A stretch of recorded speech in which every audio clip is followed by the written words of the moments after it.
And at this point, let's check the prices of basic commodities. We have our mobile journalist, Fatima Baduria, reporting live from Muñoz Market. Fatima, tumaas na ba ang presyo ng mga bilihin dyan? Pauline, steady pa ang presyo ng mga bilihin dito sa Muñoz Market simula noong nakaraang linggo.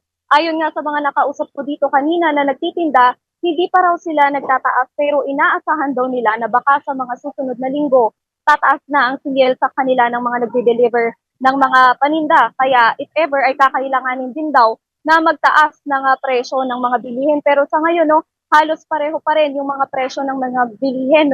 Sa bigas, yung mga local na well-milled, nasa 48 to 52 per kilo.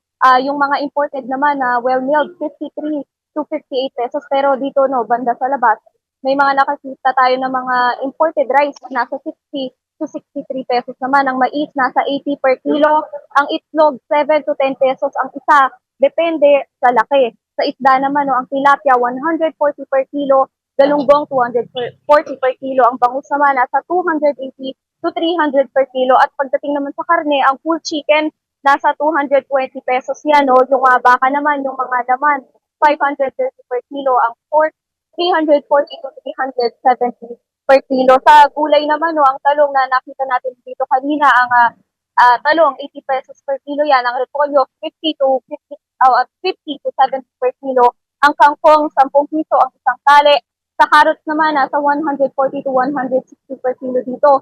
Sa ampalaya, 140 yan per kilo din. Ang kamatis, 40 to 50 per kilo. At sa mga saging na nakita natin dito sa labas kanina, ang merong 100 per kilo at ang mangga naman, 140 per kilo. Sa ngayon, lahat ng mga presyo na yan ay pasok pa dun sa mga presyo na average na naitala ng Department of Agriculture simula last week to steady pa naman, Pauline.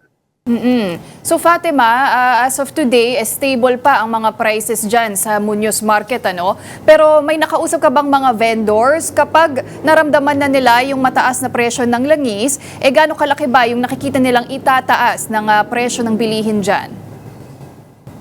Actually, Pauline, hindi pa nga nila sigurado, pero inaabangan daw nila yan.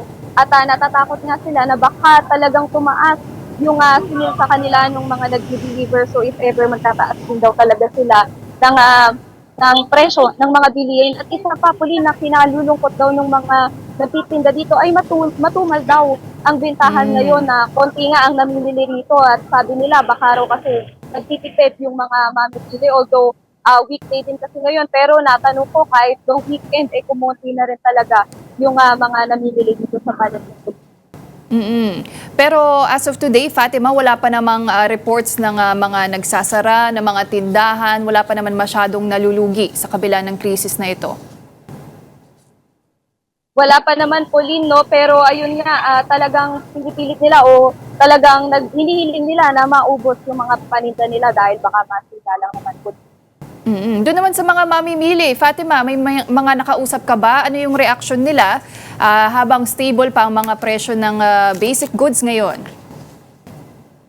Sa ngayon, Pauline, okay pa naman daw dahil nga, ayun steady pa, hindi pa naman nagtataas. Pauline, at yun nga lang, kaunti nga lang din talaga yung mga mamimili dito, Pauline.